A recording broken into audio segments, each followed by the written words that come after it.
नमस्कार, good morning. हा सुप्रभात. काय गडबड वगैरे आहे की काय? नाही, निवांत आहे. होय? काय निवांत. निवांतपणात काय चालू आहे? निवांतपणात काहीच नाही. अं, विचार करून काल राहिलो. ते परत भास निराभास वाचत होतो रणजित महाराजांचं. हो. एकदम झकास आहे ते. हो ना, मागे बोलले होते तुम्ही त्याच्या एका प्रकरणावर सविस्तर. अं, हम्म. ते मी पण विचार करून राहिलो की ईश्वराला नियंत्रण करणारा ईश्वर समजतात, म्हणजे आपल्या अर्थाने काय समजायचं? काय?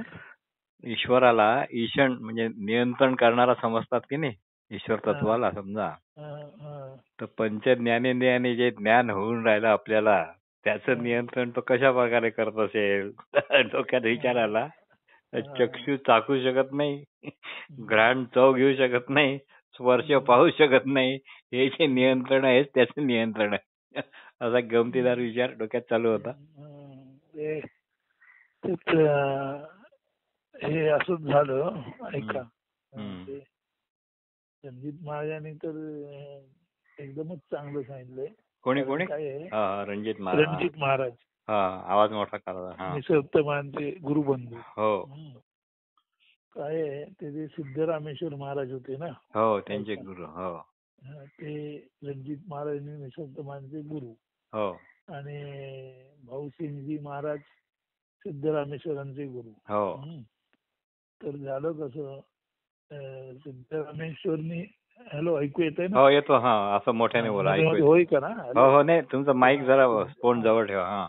सिद्धरामेश्वर महाराज हम्म. हे सर्व पूर्वी ध्यान मार्गाने गेलेले होते, हो हे पिप्पिलिका मार्गाने. हो आणि सिद्धरामेश्वर नव्हे, भाऊसिंगजी महाराज. हम्म. हॅलो. हो ना, हो ना. आणि त्याच्या आधी ते त्यांचे गुरु जे कोण होते ते, म्हणजे ह्याचे चिंचगिरी संप्रदायाचे मूळ हा संस्थापक वगैरे हा ते. हा, हा, काळसिद्ध. अगदी पहिले. पहिले रेवण्णा महाराज म्हणजे मूळ काळसिद्धेश्वर, हम्म. जे खरे अदृश्य काळसिद्धेश्वर होते ते. हो तर सिद्धरामेश्वर म्हणजे बाबा हो, की हे काय मला तुमचं पटत नाही पिलिका मार्गाने जाणं. हम्म. कारण मुंगी एक झाड खालून वर चढायला लागली तर वर जाईपर्यंत मरून सुद्धा पडेल. इतक्या शांत पद्धतीने परमेश्वरापर्यंत जाणं ठीक आहे. तेव्हा भरपूर वेळ होता, अमुक होता, तमुक होता, ते ठीक आहे. परंतु आता एवढ्या जगात लोकांना वेळ नाही. एक तर जर शेवटी असं आहे की ध्यान करता करता करता करता ध्यानातला माणूस स्वतः आहे म्हणून सूक्ष्म होतो. आणि तो सूक्ष्म होतो तेव्हाच तो इन्फिनिट होतो आणि त्याला जर सर्व कळतं असं म्हणता. पण हे सर्व होण्यासाठी जो काळ जातो, तो काळ परिस्थिती सापेक्ष कमी जास्त नव्हे, प्रचंड आयुष्य सुद्धा पुरणार नाही. कारण शेवटी असं आहे, हे सर्व करताना तुमचं जे तुमच्या कळत न कळत संचित आलेलं आहे कर्माचं आणि इतरांनी भरलेलं, ते सर्व नष्ट होईपर्यंत स्वाभाविकरित्या तुम्हाला ती गती मिळायची नाही. आणि पहिली गोष्ट, परत जन्म आहे नाही याला एकतर शाश्वती नाही. आणि आज सिद्धरामेश्वर म्हणून जो गेला तोच उद्या परत दुसऱ्या देहात येईल असं काही नाही. कारण शेवटी ते चैतन्य आहे. ते अमुक नि तमुक तुम्ही नावं ठेवलीत ना. आपल्या लेवलवर आहे. नारायण पाटणकरांमधून जो बिंदू जाईल तोच उद्या परत जन्माला येईल असं काही नाही. याचं कारण असं आहे, एखादी आग आहे आणि आगीतून तडतड तडतड तडतड असे अनेक बिंदू उडतायत, बरोबर आहे. आता आगीतून कुठला बिंदू उडाला, परत आगीत गेला आणि परत उडताना आत गेला तोच बाहेर उडाला का दुसरा आला, याला काही पत्ता नाही. काय उपमा दिली, जबरदस्त जबरदस्त. म्हणजे याचा साधा सरळ अर्थ असा आहे की जन्म पुनर्जन्म याला काही बेसिकली ते बेसलेस आहे, पहिली गोष्ट. आता उरला विषय तुम्ही परंपरेच्या गोष्टी मेंदूत भरून ज्या सर्व काही घटना घडत असतात त्या, आणि ते सर्व साफ करीपर्यंत मुंगीच्या पावलान तुम्ही जाणार. म्हणजे आम्ही म्हणतो असं, मुंगीला निदान ध्येय तरी एक आहे निसर्गाने दिलेलं, की पहिलं तोंडातलं घरट्यापर्यंत नेऊ ठेवीपर्यंत ती तोंड उघडत नाही. आम्हाला एका हातात वडा एका हातात भजी असली अजून काही डोसा आला तर तो तोंडात कोंबणार, आणि तोही मावला नाही तर तोपर्यंत भज खाऊन एक हात मोकळा करून लगेच तो हात. म्हणजे याचा अर्थ कोका कोलाची नळी पाहिजे तोंडात. आमच्याकडे सगळे घाईच आहे. म्हणजे शेवटपर्यंत हा पिप्पिलिका मार्ग काही होणारच नाही. तशी मध्ये नाही, असा काहीतरी मार्ग असलाच पाहिजे. आणि मग ते सिद्धरामेश्वर ते गेले आणि 9 वर्ष बसून राहिले. म्हणजे यांच्या दृष्टीने ते ध्यानाला बसले, पण ते 9 वर्ष नुसते एकांतात बसून राहिले. आणि मग भाऊसिंगजी आले आणि म्हणाले, नाही आता तू बरोबर आहे, तू क्रांतिकारी मार्गाने पोचलेला आहेस. आता क्रांतिकारी मार्गाने पोचलेला आहे म्हटल्यानंतर हे काय आहे, तर हा जो क्रांतिकारी मार्ग आहे हा खऱ्या अर्थाने विचाराचा मार्ग आहे. लक्षात ठेवा. इन्क्वायरी. आता विचाराचा मार्ग. आता विचार म्हणजे मॅटर, मॅटर म्हणजे थॉट, थॉट म्हणजे स्मृती. हे जरी सर्व कृष्णमूर्ती सुद्धा म्हणत असले तरी सुद्धा ऐका, विचार म्हणजे मॅटर, मॅटर म्हणजे थॉट, थॉट म्हणजे स्मृती, स्मृती म्हणजे कंडिशनिंग. हे एका बाजून जरी खरं असलं तरी सुद्धा हे सांगताना सुद्धा एक तुम्ही नवीन विचारच केलेला आहे. लक्षात ठेवा. बरोबर आहे का? What is thought? Thought is a matter, matter is the memory, memory is the past, and past is the ghost, and ghost is the conditioning. ऐका, मग एक मिनिट मग थॉट हे एनर्जी नाही राहू शकत का? Thought is energy. सांगतो तुम्हाला परत सांगतो. आधी हे ऐका, परत लक्षात. What is thought? Thought is a matter, matter is the what is thought? Thought is matter, and matter is thought. So thought is nothing but galvanized memory किंवा combined memory. Memory is nothing but which has been fed by your forefathers and accepted by you without inquiry. So that is conditioning. बरोबर आहे. म्हणून thought is a matter, matter is a memory, memory is the past, past is the conditioning. आता पहिली गोष्ट, thought is a matter म्हटलं मगाचा तुमचा मॅटरचा मुद्दा. If thought is a matter, then can matter makes conditioning, असा तो प्रश्न आहे. म्हणजे मॅटर याचा अर्थ सामान, कच्चा माल. कच्च्या मालातून कंडिशनिंग येतं का? परंतु तिथे परत आपण नेहमी सांगतो की अनेकानेक तुकडे आहेत. बरोबर आहे. आणि ते तुकडे एकत्र आणताना जे लागतं आकर्षण शक्ती, दॅट इज एनर्जी. लक्षात घ्या. म्हणजे याचा अर्थ असा आहे, जरी थॉट इज अ मॅटर असलं तरी मॅटर इज स्कॅटर्ड. लक्षात ठेवा. क्या बात है. क्या सुंदर. Thought is a matter, matter is scattered, scattered in pieces, and pieces though they are pieces, they are the pieces of matter. One fundamental thing. And pieces of fundamental thing itself is nothing because it is the energy. लक्षात ठेवा. Fundamental thing matter is scattered. एनर्जीच आहे, ती एनर्जीच आहे. आणि मग हे तुम्हाला पटलं तर नेहमी सांगितलं जातं म्हणजे या वेड्या माणसाकडून ते असं आहे की what is matter? Concentrated energy creates illusion of matter. Concentrated matter product illusion of matter.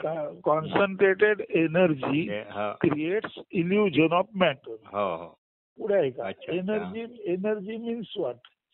Energy means that attracts something to another thing. So energy is nothing but attraction. Attraction is energy.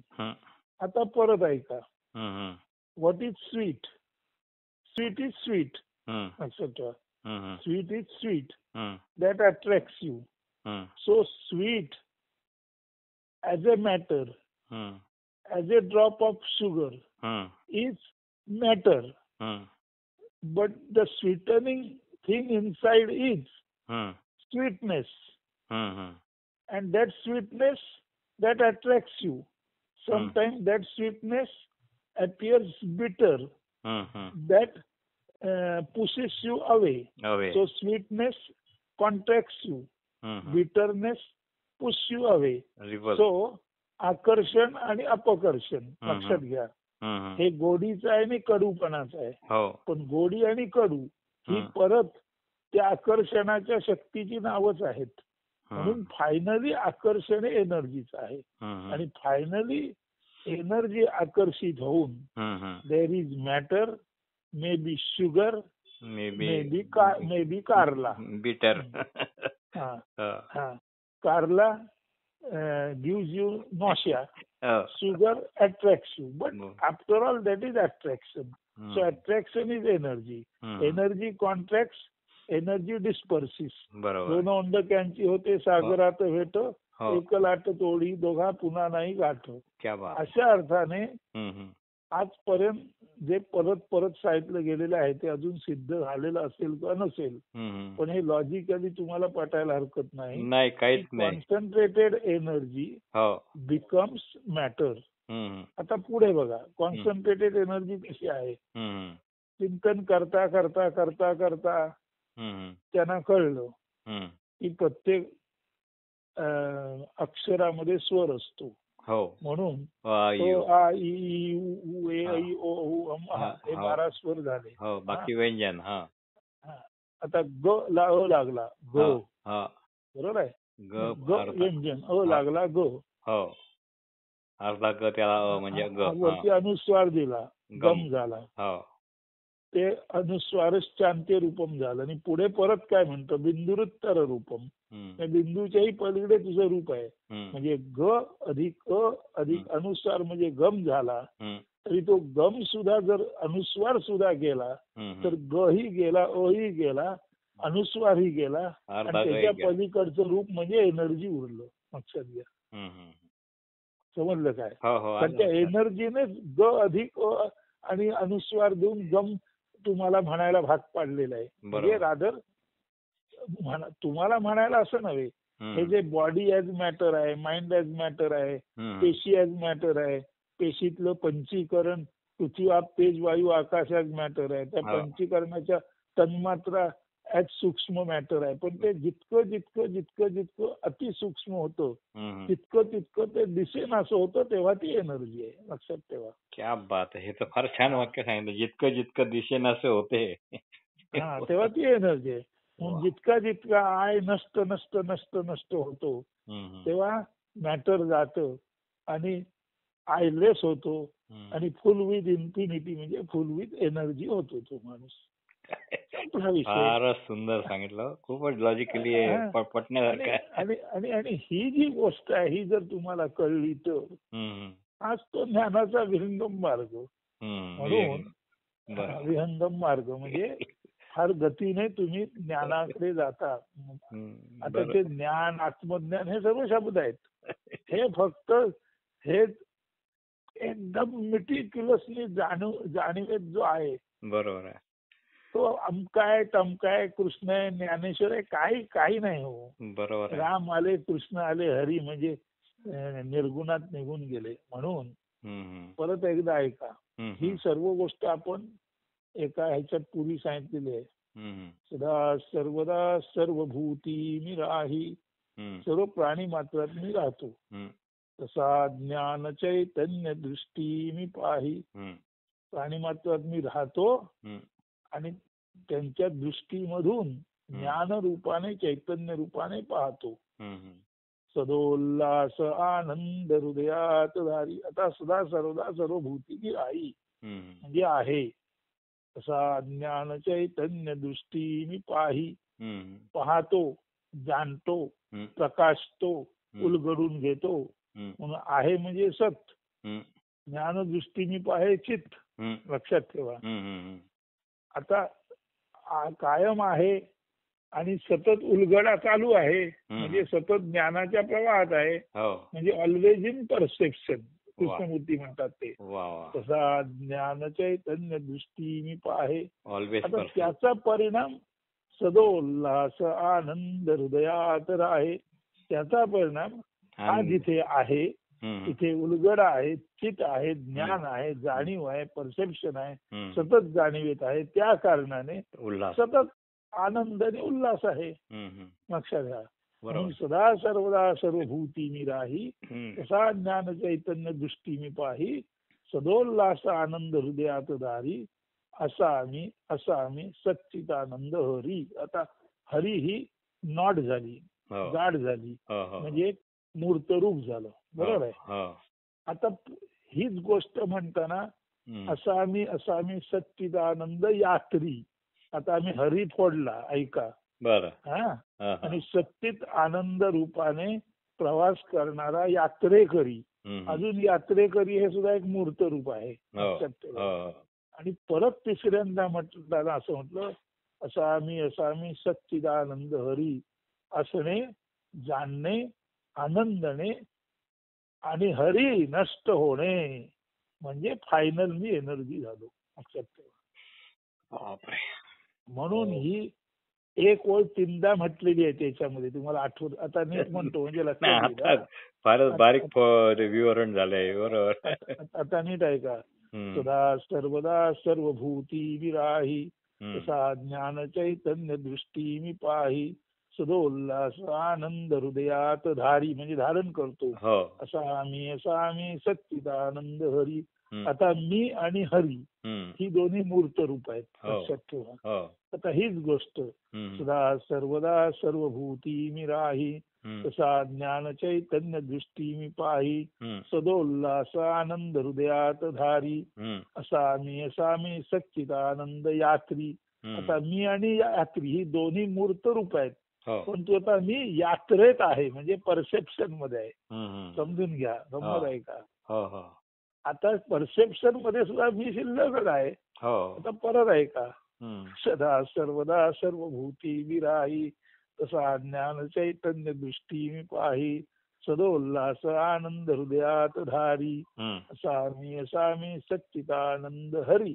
म्हणजे आता असणे, जाणणे, आनंदने हे सुद्धा नष्ट झालेला मी आहे, म्हणजे तो निर्गुण निराकार आहे. या तीन ओळी तीनदा म्हणण्याचा तर खूपच विलक्षण प्रकार आहे. आणि हे झाल्यानंतर आपण अव्यक्त आहोत म्हटल्यानंतर त्या अव्यक्तातून परत हरी म्हणजे निर्गुण निराकार, यात्री म्हणजे प्रवासातला सच्चित आनंदाच्या, आणि हरी म्हणजे मी म्हणजे परमेश्वर आणि सच्चिदानंद. परंतु सच्चित आनंद हे सुद्धा शेवटी संकल्पनाच आहेत, हे त्यात सांगायचंय. समजून घ्या. बापरे, सगळ्याचाच निराश झाला ह्याच्यात. आणि हा जो निराश आहे, त्या निराश जी आहे त्या निराश मधूनच आरास येते. आरास म्हणजे सजावट. निराश आभास आणि भास आणि निराभास, भास आणि इल्युजन आणि रियालिटी. पण आता मी सांगतो निराश काही राहिलं नाही. ऐका. निरंतर रास म्हणजे केवळ आणि केवळ डॉर्मंट एनर्जी, निरंतर रास. ऐका. या निरंतर रास, निरास म्हणजे काही नाही, याच्यातूनच आरास म्हणजे एव्हरीथिंग येतं. म्हणजेच everything comes from nothing. Thing म्हणजे मॅटर, नो म्हणजे मॅटर नाही म्हणजे एनर्जी, म्हणजे एव्हरीथिंग कम्स फ्रॉम नथिंग म्हणजे काही नसलेल्यातून सर्व येतं. याचा केवळ आणि केवळ अर्थ जे काय असलेलं आहे त्याला नथिंग म्हटलेलं आहे, त्याला चैतन्य म्हटलेलं आहे. पण तेही म्हणू नका. जे येतं ते जिथून येतं ते शेवटपर्यंत अननोनच आहे. हीच खरी रासलीला. आणि ती शेवटपर्यंत अननोन आहे. याचं कारण पावला खालची भूमी जाणीव येत आहे, जाणीव येत आहे परी पाहण्यात नाही. पावलाखाली भूमी आहे जाणवते, पण जोपर्यंत जोपर्यंत पाऊल आहे तोपर्यंत दिसत नाही. पाऊल काढलं की पावलाखाली भूमी पहिली राहत नाही, दुसरी येते, परत ती जाणीव येत आहे. म्हणून ऑलवेज परसेप्शन मध्येच राहा, हा जो कृष्णमूर्तींचा संदेश आहे तोच. निसर्ग महाराज म्हणतात मी आहे या जाणीवेत राहा, नंतर म्हणतात मी आहे या जाणीवेत राहा आणि जाणीवेत जाणीव म्हणून राहा. पुढे ते मी बोलत नाहीत, लक्षात ठेवा. नाही, खरी गोष्ट आहे. असणेपणात म्हणतात ते फक्त. आणि मग शेवट असणे पण नसणे पण या सर्वच गोष्टी, to be or not to be, असणे पण नसणे पण, टू बी म्हणजे रियालिटी, नॉट टू बी भ्रम, किंवा to be illusion, not to be reality, आहे अथवा नाही. To be or not to be हा जो तिकडे नाटकात पडलेला शेक्सपियरच्या याच्यात प्रश्न आहे, तोच या विश्वाच्या मुळाचा प्रश्न आहे. आणि त्यालाच इल्युजन अँड रियालिटी म्हणजे भास निराभास असं रणजित महाराज म्हणतात. आणि मग म्हणतात मग जर सर्व एवढंच आहे तर मी अमुक आहे तमुक आहे, मी सच्चिद आनंद आहे, नंतर तो गेला तरी राहणारी तुरीय आहे, भानगड कशाला? जे आहे ते सर्व मी आहे समजा. आता आहे ते सर्व मी आहे समजा म्हटल्यानंतर आहे ते सर्व मी आहे काय ते समजता येत नाही. म्हणजे आहे ते सर्व मी आहे म्हणजे आहे ते आहे. मग त्याच्यात मी पण संबंध येत नाही आणि तू पण संबंध येत नाही. आणि ऍब्सोल्यूट फक्त आणि फक्त एक ट्रँक्विलिटी राहते. तरी सुद्धा जे आहे ते धडधड उडत असतं. त्याला तुम्ही चेतना म्हणा, गॉड म्हणा, आत्मा म्हणा, कृष्णमूर्ती जरी सोल म्हणाले नाहीत तरी ते त्याला द दॅट म्हणतात. शेवटी म्हटलं की मॅटर आलंच आहे तो. गॉड पार्टिकल म्हणा, काही म्हणा, म्हटलं आलं की मॅटर आलाय, थॉट आलाय. त्यामुळे matter is a thought, thought is a memory, memory is past, past is ghost conditioning, ghost conditioning your neck म्हणजे भूत तुमचं मान धरतो. हे सुद्धा शेवटी मान धरलेल्याच लक्षण आहे सर्व सांगणं. म्हणजे फार फार डीप मार्ग झाला. पण एक विनोदाचा भाग, हे जे 3 मार्ग आहेत, नागडे राहा म्हणजे नागडे म्हणजे उघडे नागडे राहा, पारदर्शी राहा. उघडे म्हणजे पारदर्शी. ते झालं असलं रेकॉर्ड तर द्या पाठवून. हो, एक मी गमतीचं सांगतो. हे जे अनेक मार्ग आहे, पिपलिका मार्ग, विहंगम मार्ग, याच्यात एक मर्कट मार्ग सुद्धा आहे. मर्कट मार्ग सुद्धा आहे एक. मर्कट मार्ग त्याच काय ध्येय आहे काय? चेष्टा आहे काय दुसरं आहे? पण तुम्ही हे चांगलं सांगितलं. नाही, हे सांगण्यासाठी एवढा उपद्व्याप जर असेल, नेती सांगण्यासाठी इति म्हणून सर्व उपनिषदातले म्हणून 84,000 जर मंत्र सांगितले गेले असतील तर हा माकडपणा नाही तर काय? माकड लीला आहे. गमतीचा भाग आहे. जाऊ दे. पण हे खूप छान सांगितलं की एकाच वेळी तुम्हाला हेही का वाटते, तेही का वाटते, तेही का वाटते. सच्चिदानंद जाऊन सुद्धा तुरिया राहिली आणि कोका कोलाच्या नळ्या सुद्धा तोंडात पाहिजे. हे गेलं आणि ते राहिलं. पण ते म्हणजे काय, शेवटपर्यंत कधी पत्ताच लागायचा नाही. मग शेवटी आता गप बसा. ते एकनाथी भागवतात एक ओवी आहे, हरीचे रूपा येणे ते हरीची जाणे. बरं का, स्टॉप. छान, मी पाठवून देतो. मजा आली. चला. चला,